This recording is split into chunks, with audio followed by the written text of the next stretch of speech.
श्रावक की 11 प्रकार की प्रतिमाओं पर हमारा विचार चल रहा है। उसी को हम समझने की कोशिश कर रहे हैं।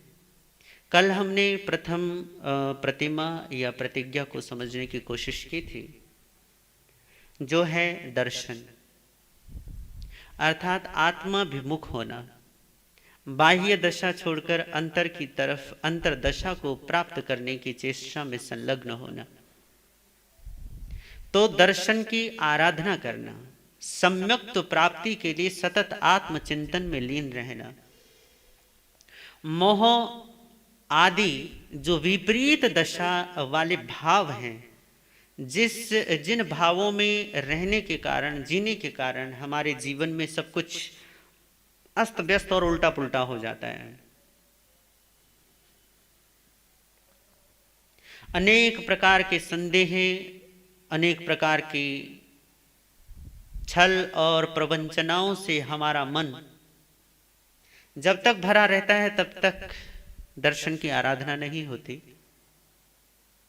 तो दर्शन 1 मास तक, 1 महीने तक सतत सम्यक आचरण में, सम्यक वर्तन में जीना, इसे कहते हैं दर्शन प्रतिमा की आराधना करना।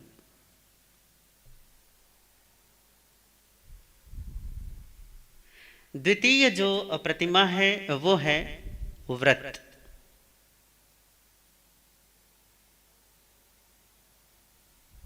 ये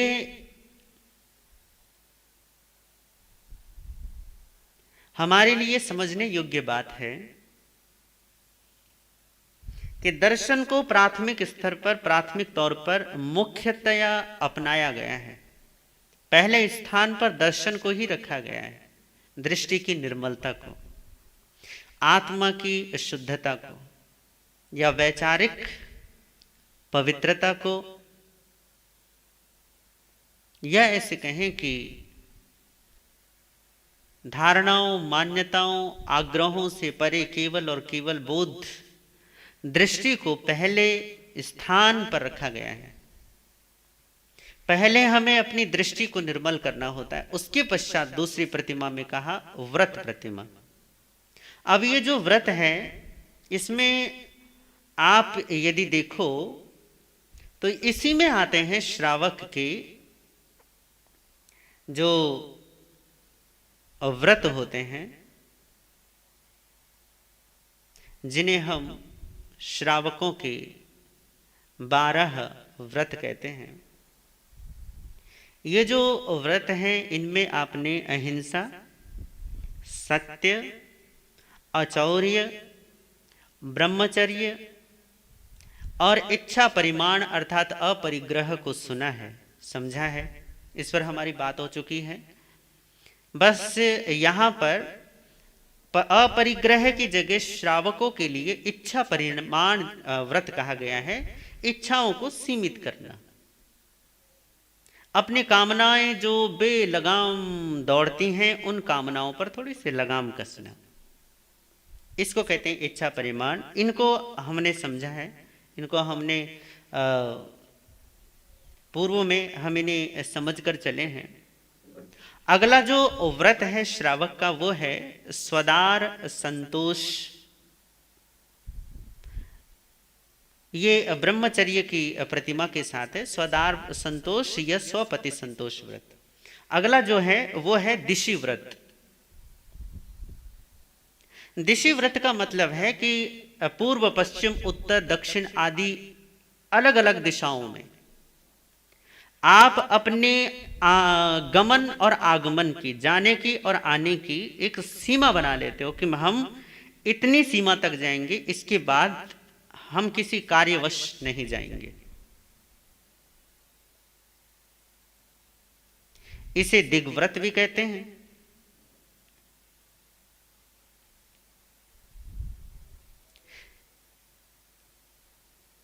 आपका मन जो है वो बेलगाम कहीं भी आता है और कहीं भी जाता है।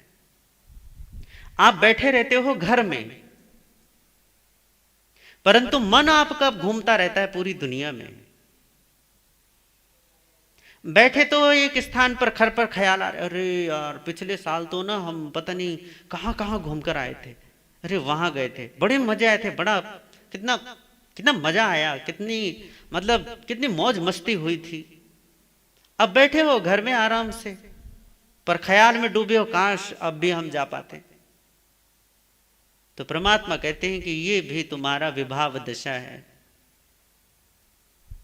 जहां हो वहां प्रसन्न नहीं हो। इसी मन की बेलगाम भाग दौड़ को रोकने के लिए बाहर से प्रभु ने कहा कि दिशाओं को सीमित कर दो। क्योंकि एक बार यदि मन में यह संकल्प आ गया कि इस दिशा के बाद हमें जाना ही नहीं है, इस दिशा के पश्चात हमने गमन करना ही नहीं है, यह इसके बाहर हमने कभी हमारा कोई काम ही नहीं पड़ेगा, ये इतने समय तक हमारा काम नहीं पड़ने वाला है, तो तब तक मन को संकल्पबद्ध करना चाहिए, बेलगाम घोड़े दौड़ने नहीं देने चाहिए। इसी को समझाने के लिए परमात्मा ने कहा कि ये दिशि व्रत है, दिग्व्रत है। दिग्व्रत में यही मन की बेलगाम दौड़ को थोड़ा सा बाहर से, कि बाहर जिन जिन कारणों से वो दौड़ता है उन कारणों को थोड़ा क्या कर दो, उनको मर्यादित कर दो, उनको सीमित कर दो। कि हम अगर आपको किसी एक निश्चित स्थान तक जाना होता है, 100 kilometre, 200 kilometre, 500 kilometre, 50 kilometre, 20 kilometre, आपको पता है कि इससे बाहर अभी जाना ही नहीं है, नहीं जाना है, तो उसको क्या कर दो, नियमबद्ध कर दो, मर्यादित कर दो कि हम इस दिशा में इतनी दूर तक जाएंगे, इसके बाद का हमारा क्या है, प्रत्याख्यान है। अब जैसे ही आपका प्रत्याख्यान होगा, आपका मन अपने आप ही, क्योंकि आपको पता है कि इसके बाहर जाने का तो हमारा नियम है, जब नियम है तो फिर उसके बारे में सोचना क्या, जिस गली में जाना नहीं उसका पता क्यों करना, उसके पते के पीछे क्यों पड़ना, जब हमें गति करनी ही नहीं है, जब हमें वहां जाना ही नहीं है, तो उसका चिंतन भी छूट जाता है, या ऐसे कहें कि उसका चिंतन छूटना आरंभ हो जाता है। इसलिए परमात्मा कहते हैं कि दिशाओं को भी मर्यादित कर दो, कि हम इस दिशा में, पूर्व में या पश्चिम में, उत्तर दक्षिण या इन दिशाओं में हम इतनी इतनी दूरी तक जाएंगे, और इस दूरी के पश्चात मतलब इतनी दूरी तक का हमारे आने जाने का नियम, और उसके बाद का हमारा क्या है, प्रत्याख्यान है कि हम उसके बाद नहीं जाएंगे। इसी को कहते हैं दिग्व्रत या दिशि व्रत। अगला है उपभोग परिभोग व्रत, इसे हम भोगोपभोग व्रत भी कहते हैं। भोग का मतलब है जो चीज एक बार सेवन में आती है, फिर उसके बाद क्या हो जाती है, बेकाम हो जाती है, जैसे भोजन हो गया, पानी हो गया, ये एक बार में चीज भोग में आती है, उसके बाद जब दोबारा भूख लगेगी तो दूसरा भोजन बनाना पड़ेगा, दूसरी बार फिर से रोटी बनानी पड़ेगी।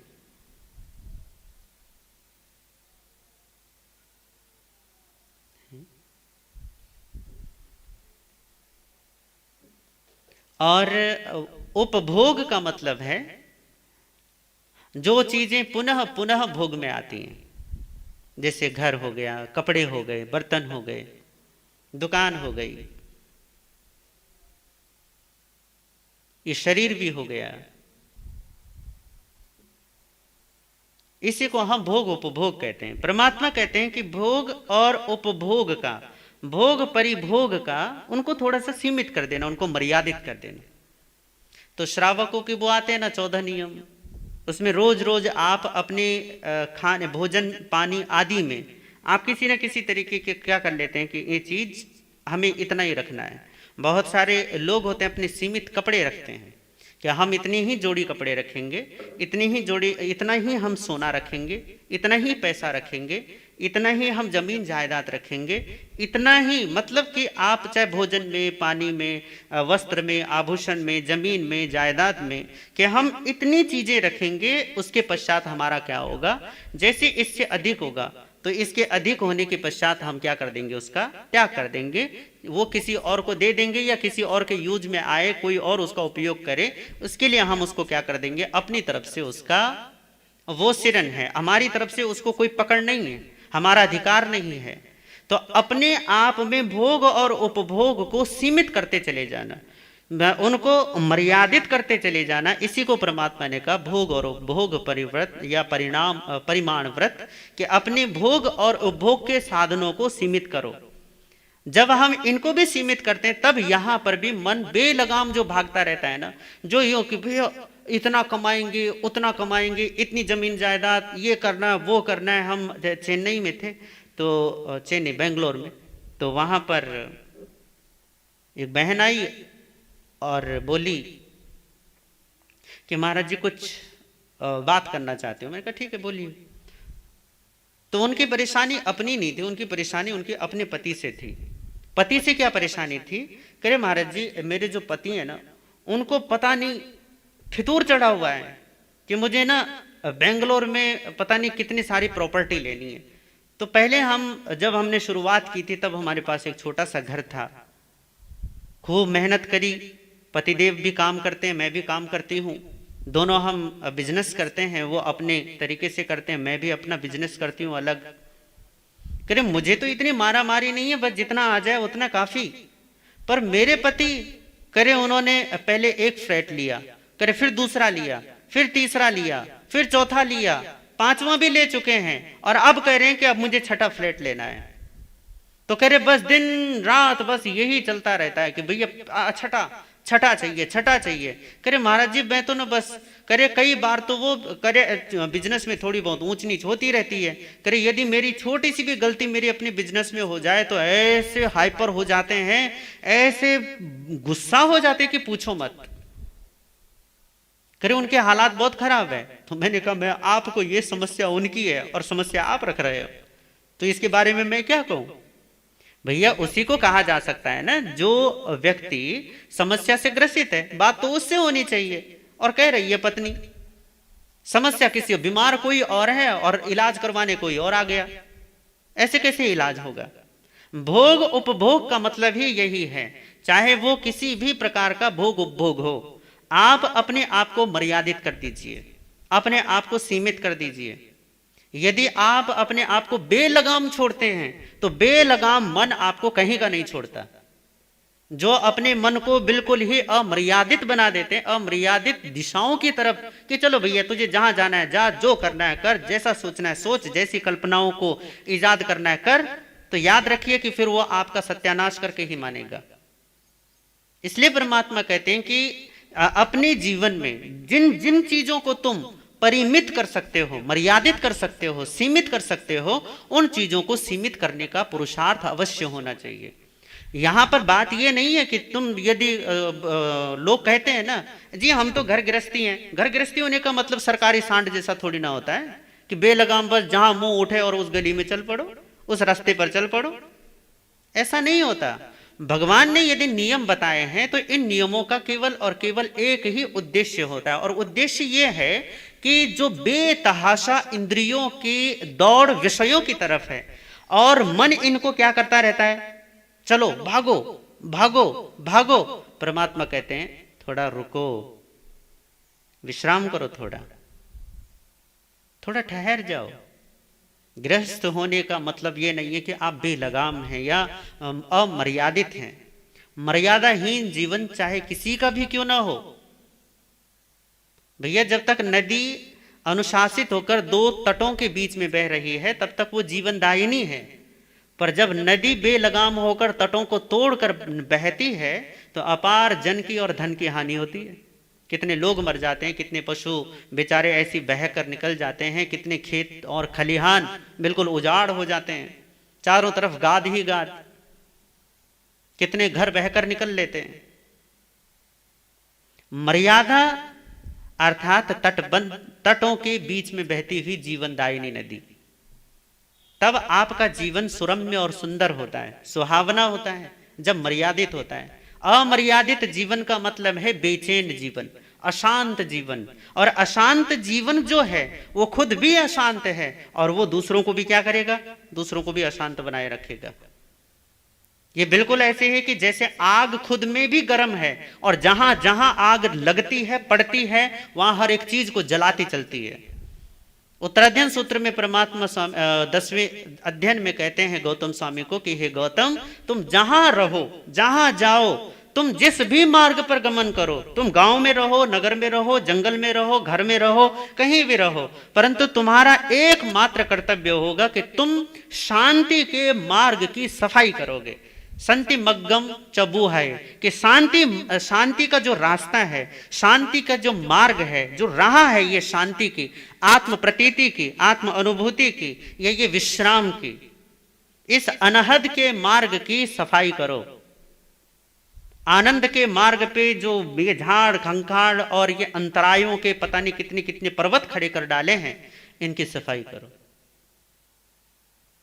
पर जो शांत होगा वही तो शांति देगा ना, दे सकता है।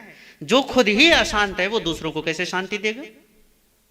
जो खुश होगा वही दूसरों को खुशी दे सकेगा। जो खुद ही जल रहा है, भुन रहा है, भीतर में कुड़कुड़ा रहा है मुर्गे की तरह, वो दूसरों को कैसे खुशी देगा बताओ?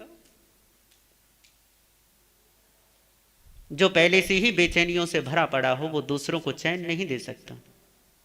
आज यदि दुनिया में इतनी हाय हाय है तो कारण यही है, शांति किसी के पास नहीं है। सुविधाओं के तो पर्वत खड़े हो गए हैं, पर शांति नहीं रही। तो ये थोड़ा रुक कर देखें, थोड़ा खड़े होकर देखें, कितना भागेंगे, कितनी और दौड़ लगाएंगे। तो परमात्मा क्या कहे? परमात्मा ने बोला भोग उपभोग, उपभोग परिभोग, इनको परिमित कर दो, इनको सीमित कर दो, मर्यादित कर दो। अब जैसे ही आपके मन पर, क्योंकि संकल्प आपका होता है परंतु असर मन पर पड़ता है। आपका संकल्प यदि बिल्कुल कमजोर है, मुर्दा है, तो मन फिर बेलगाम होकर भागेगा। आप यदि संकल्पित हैं, एक बार यदि संकल्प कर दिया, और आपने, जैसे क्या होता है कि बच्चे को, जैसे बच्चा कोई चीज मांग ले और आपने उसके मांगने पर उसकी पूर्ति कर दी, बच्चा अगली बार आपने मना कर दिया, बच्चा पांव पटकता है, आप दया करते हैं और बच्चा फिर से, बच्चे को चीज मिल जाती है। बच्चे को पता पड़ जाता है कि मैं थोड़ा सा रोऊंगा, हल्ला मचाऊंगा, पांव पटकूंगा, धरती पर लोटपोट होऊंगा, तो माता पिता ने तो मानना ही है, जिद पूरी करनी ही है। तो फिर वो यही एक उपाय रह जाता है, जब भी उसको अपनी जिद मनवानी हो तो बस वो लोटपोट होना शुरू हो जाता है। क्यों? क्योंकि उसे पता है कि मम्मी पापा मान तो जाएंगे, ज्यादा देर तक नहीं टिकेंगे, कितनी देर मेरे आंसू देखेंगे, पिघल ही जाना है इन्होंने। आपके मन को भी आपकी औकात पता है कि ये आदमी जो है ना, ये बड़ा कमजोर है, ये संकल्प लेगा भी तो टिकेगा नहीं, और लेने से पहले 1000 बहाने बनाएगा, 1000 रास्ते निकालने की कोशिश करेगा, कोई ना कोई उपाय निकालने की कोशिश करेगा। आजकल हालात ये है कि नियम बाद में लिए जाते हैं, आगार पहले सोचे जाते हैं कि भैया छूट क्या है पहले, है ना। जैसे तुम कहीं कहीं सेल्स लग जाती है ना, या जैसे तुम कोई सामान लेने के लिए जाते हो या सब्जी भी खरीदने जाते हो ना, तो पूछते हो भैया घिया के साथ धनिया तो मुफ्त होगी ना, धनिया तो फ्री में दे दोगे। तो जैसे वहां तुम्हें किसी न किसी छूट की प्रतीति होती कि हमें छूट मिलनी चाहिए, ऐसे ही नियम बाद में लिए जाते हैं, छूट की पहले चिंता हो जाती है कि भैया पहले छूट तो मिल जाए। और इतना आत्मबल जिसका कमजोर हो, उस व्यक्ति को धर्म की आशा, उसे यह लगता है कि हम धर्म कर लेंगे या अध्यात्म का कोई भी नियम निभा लेंगे। भूल जाइए। उपनिषदों का सूत्र है, मुझे तो बहुत प्रिय है, आपको पता नहीं लगेगा या नहीं लगेगा, पर वो कहते हैं कि नयम आत्मा बलहीनेन लभ्यो, इस आत्मा को बलहीन, जो शक्तिहीन है, जिनमें सामर्थ्य नहीं है, ऐसे सामर्थ्यहीन, बलहीन, शक्तिहीन इस आत्मा को प्राप्त नहीं कर सकते। नयम आत्मा बलहीनेन लभ्यो, ये आत्मा उनको लब्ध नहीं है, उपलब्ध नहीं है, उनको होगी ही नहीं प्राप्ति इसकी। जिसका संकल्प ही इतना कमजोर है, और ऐसा कमजोर संकल्प जिनका होता है, तो मन को पता है फिर चलो ये अगर नियम भी ले लेगा ना तो वो भी बेफिक्र रहता है। बेफिक्र का मतलब उसको चिंता ही नहीं होती, उसको पता है कि 2 दिन ये करेगा, तीसरे दिन में लोटपोट हो जाएगा। स्वाध्याय 2 दिन चलेगी, तीसरे दिन कहेंगे अच्छा चलो ठीक है 2 घंटे बात करते हैं, फिर मोबाइल चलने लग जाता है, फिर टीवी देखने में लग जाते हैं, फिर पड़ोसी आ जाते हैं, फिर कोई सखी सहेली आ जाती है, फिर बाजार की याद आने लग जाती है, फिर घर का ही कोई काम आ जाता है, फिर रिश्ते नातों में कुछ ना कोई गड़बड़ी चल जाती है, फिर अपना ही शरीर कई बार जवाब दी जाता है। कितनी सारी चीजें हैं, मन को पता है कि ये कुछ ना बहानेबाजी आने वाले, कोई बात नहीं, तो वो बेफिक्र रहता है। बेफिक्र रहता है, इसलिए बेलगाम होकर दौड़ता है।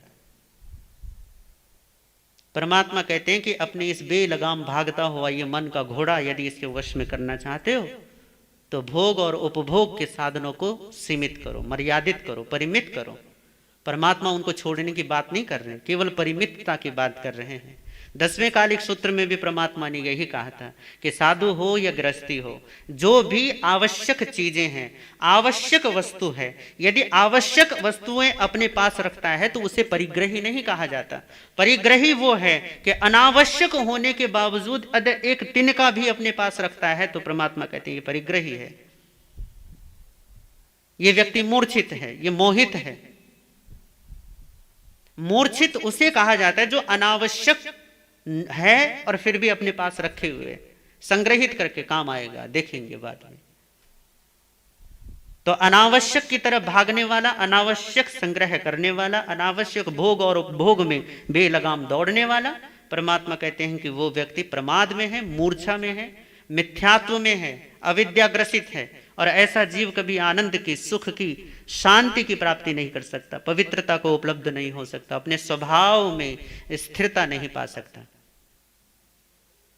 तुम्हारे जीवन का सबसे बड़ा दुर्भाग्य यदि कुछ है तो वो यही है कि तुम अपने आप से ही दूर हो, तुम्हें आत्म प्रतीति नहीं है। और आत्म प्रतीति तो चलो मुझे भी नहीं है, पर ये तो है ना कि मार्गानुसारी तो हूं, उस आत्म प्रतीति के मार्ग पर तो हूं। अपने दुर्भाग्य की चिंता करो कि तुम्हें तो उसकी फिक्र तक नहीं है, तुम्हें तो उसकी चिंता तक नहीं होती कि ख्याल भी करूं कोई आत्मा की, परमात्मा की, अध्यात्म की, धर्म की, स्वभाव की। भोग और उपभोग के साधनों में इतने लट्टू हैं, इतने लोटपोट हैं कि अपने घर की कभी याद ही नहीं आती।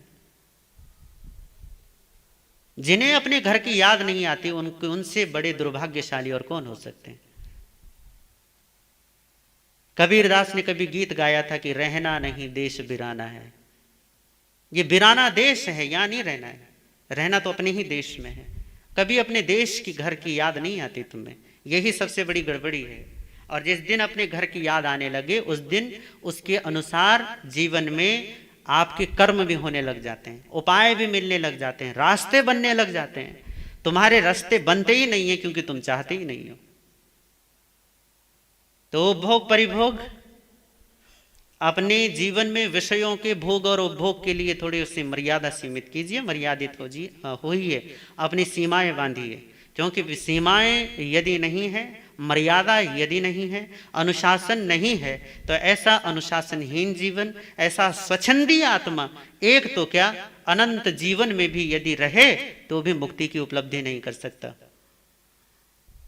श्रीमद राजचंद्र जो गुजरात के अध्यात्म योगी महापुरुष हुए वो कहते हैं कि स्वच्छंदी आत्मा कभी भी मुक्ति की प्राप्ति नहीं कर सकती।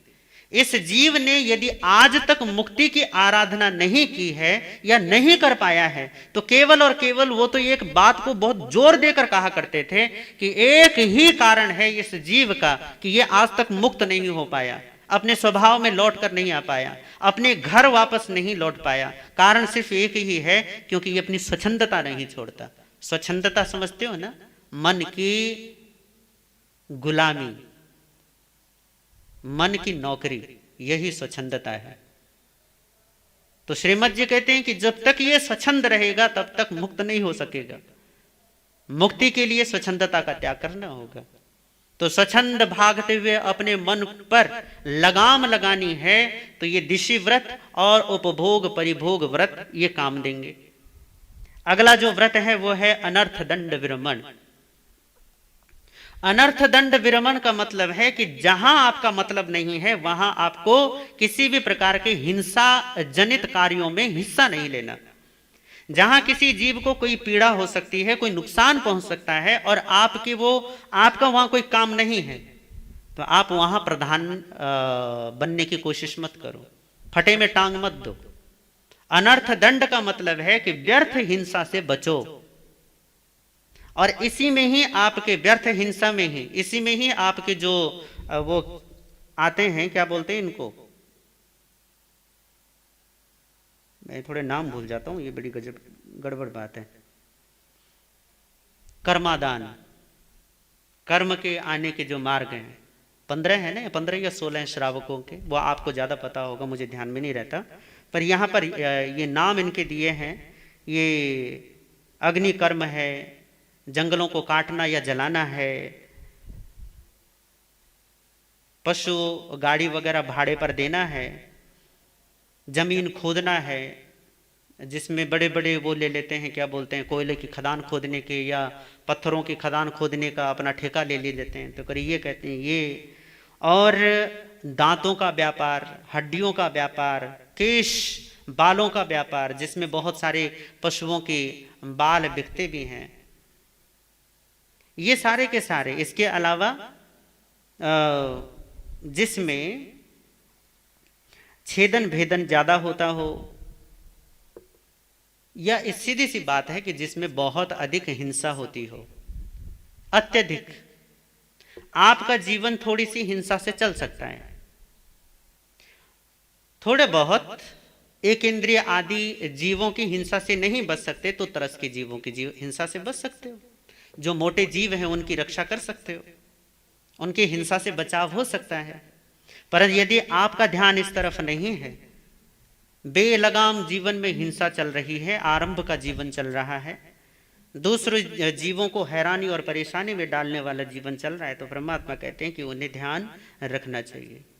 15 कर्मादान जो हैं, उन कर्मादानों का त्याग करना चाहिए। गुरुदेव श्री जी आजकल श्रावकों के ही मार्गानुसारी बोलों पर बड़ी अच्छी चर्चा चल रही है उनकी, तो उसमें उन्होंने भगवान बुद्ध की चर्चा करते हुए एक दिन आप लोगों से कहा था कि भगवान बुद्ध कहते हैं कि आजीविका भी सम्यक होनी चाहिए। वही बात परमात्मा कहते हैं कि भैया जीवन में जो हो वो सब सम्यक हो। अनर्थ दंड का मतलब यही है कि आपका यदि कार्य हिंसा के बगैर चल सकता है तो चलाना चाहिए, फिर जबरदस्ती हिंसा में संलग्न नहीं होना चाहिए। इसी को कहा है अनर्थ दंड विरमण, बिना मतलब की हिंसा का त्याग करना। फिर है सामायिक। सामायिक यहाँ व्रतों में भी है, अर्थात श्रावक के व्रतों में भी है, और ये प्रतिमा में भी है। तो जब ये प्रतिमा में आएगा तब हम इसको अच्छे से समझेंगे, ये सामायिक। फिर है देशावकाशिक। देशावकाशिक का मतलब होता है छूट, जो कई बार जैसे कुछ त्याग लिए जाते हैं तो त्याग में कुछ आगार रखते हैं, कुछ छूट रखते हैं, तो छूट कम करना। जो अवकाश आपने रखे ना, देशों में अवकाश, मतलब जैसे आपने अणुव्रत लिए हैं, अब अणुव्रत का मतलब ही यही होता है कि आपने कुछ छूट रख ली है। महाव्रत का मतलब है जिसमें किसी प्रकार की छूट नहीं, अणुव्रत का मतलब है कि छूट रख ली है इसलिए अणुव्रत है। पर जो छूट रखी हैं, जो अवकाश रखे हैं आपने अणुव्रतों में, उन अवकाशों को भी कम करते चले जाना। मतलब यह है कि अपने त्याग में वृद्धि करना, अपने त्याग भाव को बढ़ाना, इसी को कहते हैं देशावकाशिक व्रत। और उसके बाद है पौषध। पौषध का मतलब है 24 घंटे के लिए पूरी तरीके से साधु बन जाना, घर से, गृहस्थी से, धन से, दौलत से, घर से, परिवार से, ज्ञातिजनों से, रिश्तों से, नातों से, संसार की चिंता से मुक्त होकर किसी एक स्थान पर, चाहे वो स्थानक हो या मंदिर हो, धर्मशाला हो या कहीं भी कोई एकांत शांत स्थान जहां आपको कोई व्यवधान न हो, वहां जाकर सामायिक में, स्वाध्याय में, ध्यान में और कायोत्सर्ग में, इसी में लीन रहना। पौषध उपवास करना, अर्थात आत्मा के समीप रहना, किसी प्रकार से उसमें भोजन पानी वगैरह की नहीं की जाती, और इस तरीके से पौषध करना। परिपूर्ण पौषध का मतलब यही होता है कि 24 घंटे के लिए आप साधु बन जाते हैं। तो 24 घंटे के लिए सब चीजों से निवृत्त होकर महीने में 4 दिन बोले गए हैं, 2 अष्टमी और 2 चतुर्दशी। 2 अष्टमियां शुक्ल पक्ष कृष्ण पक्ष की, और 2 ही चतुर्दशी शुक्ल पक्ष और कृष्ण पक्ष की। ये 4 तिथियां हैं। इन 4 तिथियों में जो गृहस्थ लोग हैं उनको अपनी सारी चीजों का त्याग करके, सारी चीजों से अपना एक दिन के लिए सारा नाता तोड़कर, बिल्कुल शांत होकर स्वाध्याय में, ध्यान में, कायोत्सर्ग में, सामायिक में 24 घंटे के लिए लीन रहना चाहिए। आप में से बताइए कि कितने लोग करते हैं? महीने में 4 तो छोड़ो, 1 कौन करता है? 1 भी कौन करता है बताओ? अभी पिछले साल हमारा चिंचोड़ में चतुर्मास था, तो वहां पे एक बंधु, वो मतलब पक्की उनकी पौषध होती थी, सुबह आ जाया करते थे और 24 घंटे वहीं रहते थे। सामायिक स्वाध्याय यही उनका 24 घंटे का काम, 2 करते थे महीने में। तो उन्होंने शुरू शुरू में कहा हमसे कि गुरुजी आप ना लोगों को प्रेरणा देना कि हर पक्षी वाले दिन जब भी आते, चतुर्दशी पक्षी जो भी आते, क्योंकि इधर तो चतुर्दशी को ही पक्षी मनाते हैं, तो कहा कि आप मतलब लोगों को कहना कि भैया आज पक्षी है तो पौषध करें। तो दिए लोगों को प्रेरणा, पर किसी को नहीं लगती।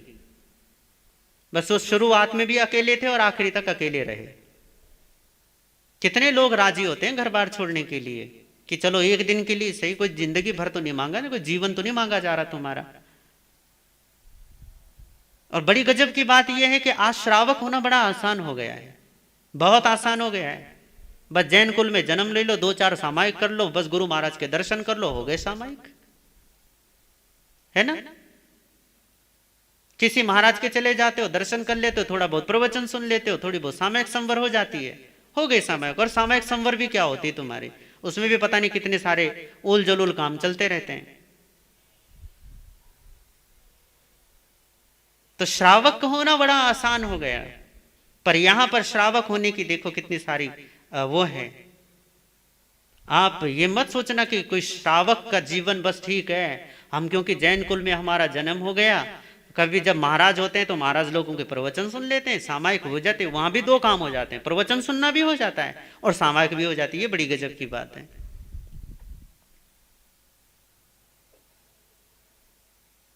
पर 24 घंटे के लिए, पूरे एक दिन रात के लिए अपने घर से, परिवार से, व्यापार से, नाते रिश्तेदारों से, सारी झंझट से, ये जितने प्रपंच पालते हो इन प्रपंचों से, अष्टमी को और चतुर्दशी को, पुनः अष्टमी और चतुर्दशी को, अर्थात दो तिथियां, जहां 4 दिन हो गए महीने में, इन 4 तिथियों को, या फिर अपने हिसाब से, चाहे वो प्रतिपदा भी हो सकती है, या फिर पूर्णमासी भी हो सकती है, और या फिर कोई और तिथि भी हो सकती है। कईयों को पंचमी सही लगती है तो पंचमी तिथि भी हो सकती है। पर बात यह है कि महीने में आपके 4 दिन तो ऐसे होने ही चाहिए जहां आप अपने इन प्रपंचों से, अशांति के खजानों से छुटकारा पाके अपने पास आ सको। ये पूरी दुनिया में इतना रायता फैला रखा है ना, इस रायता को समेट सको एक दिन लाकर कि भैया बहुत हो गया, बहुत प्रपंच फैला दिया, चलो अब एक दिन आराम करेंगे। एक दिन तो रखो अपना आराम करने के लिए, 15 दिन में, 10 दिन में एक दिन तो रखिए। यदि आप महीने में 4 दिन रखते हैं तो आप देखना कि इसका कितना बड़ा लाभ आपको होता है। पर लोगों के पास देह भाव और संसार भाव इतना हावी है कि पूछो ही मत। सब चीजों के लिए वक्त है इनके पास, पर धर्म जो है तो इनकी जो धर्म है ना, अध्यात्म, परमात्मा, सत्य, ये सबसे आखिरी पायदान पर आता है। लोगों से पूछो तुम्हारे जीवन में जरूरत क्या है, तो जरूरतों की लिस्ट होती, बड़ी लंबी लिस्ट होती है। उस लंबी लिस्ट में धर्म कहीं नहीं होता, और यदि किसी का है भी धर्म तो बिल्कुल लास्ट में होता है। क्या कर रहे हो अभी? अभी पढ़ेंगे। क्या कर रहे हो? अभी जॉब करेंगे। क्या कर रहे हो? अभी शादी करेंगे। क्या कर रहे हो? अभी बच्चों को पालेंगे। क्या कर रहे हो? अभी तो व्यापार स्टेबल करना है। क्या कर रहे हो? 1000 तरीके के धंधे बोलते हो कि ये कर रहे हैं, वो कर रहे हैं, ऐसा कर रहे हैं, वैसा कर रहे हैं। कभी धर्म तुम्हारी प्राथमिकता में कभी होता ही नहीं है, और यही सबसे बड़ी गड़बड़ी है। धर्म यदि प्राथमिकता में हो तो लोग वक्त निकालते हैं। सिनेमा जाने के लिए वक्त हो जाता है, पिकनिक मनाना हो तो वक्त हो जाता है, घूमना हो फिरना हो तो वक्त हो जाता है, बातें उड़ानी हो तो वक्त मिल जाता है, बातें बनानी हो तो वक्त मिल जाता है, निंदा और चुगली का बाजार गर्म रखना हो तो वक्त मिल जाता है, ताश के पत्ते फेंटने हो तो भी वक्त मिल जाता है। पर आत्म कल्याण के लिए वक्त नहीं मिलता, शांति के लिए वक्त नहीं मिलता। यही सबसे बड़ी दुर्भाग्य की बात है।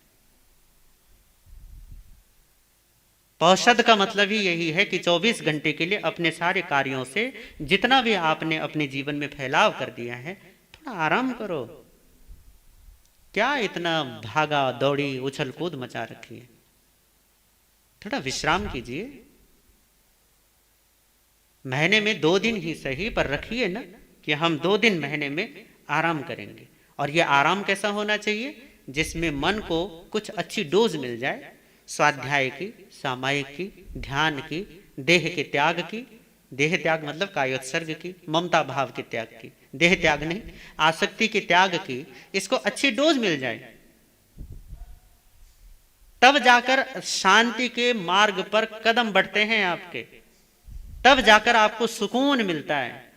पर आपने सुकून के तो सारे रास्ते बंद करके और बेचैनी के सारे रास्ते खोल रखे हैं, और फिर हाय तौबा मचाते हो कि हाय मर गए, हाय मर गए। मरोगे ही, लुटोगे और बर्बाद हो जाओगे, बल्कि क्योंकि तुमने बर्बादी के सारे रास्ते क्या कर रखे हैं, आजाद कर रखे हैं, सारे घोड़े खोल रखे हैं तुमने। भागो दौड़ो, बस उछलो। तो ऐसा जीवन निश्चित तौर पर घातक है। यदि बचाव चाहिए तो बचाव के लिए यही है कि पौषध करें, महीने में 4 दिन करें। 4 दिन नहीं होते तो 1 दिन से शुरुआत करें। 1 दिन तो रखो महीने में, फिर 2 करो, फिर 3 करो, फिर 4 करो। इसी को कहते हैं पौषध पालना। और आखिरी है अतिथि संविभाग। अतिथि संविभाग पर भी बहुत बातें कही जा सकती हैं, बहुत तरीके से इसे समझाया जा सकता है, इस पर चर्चा अवश्य करेंगे। परंतु आज केवल यहाँ तक समझें कि जीवन मर्यादित हो, मर्यादावान जीवन ही शांत हो सकता है। अमर्यादित अस्त व्यस्त जीवन, अराजकता जहां हो, हल्ला गुल्ला जहां हो, जीवन में जहां शोर शराबा हो, मेले से भी जहां मेले के रेले लग रहे हों जीवन में, वहां शांति नहीं हो सकती। तो शांति चाहिए तो एकांत, अकेले हो जाइए। अकेले होने का उपाय यही है कि मर्यादित हो जाइए, सीमित हो जाइए। यदि ऐसा कर पाते हैं तो जीवन निश्चित तौर पर दिव्य बनता है, भव्य बनता है। इन्हीं भावनाओं के साथ ओम शांति।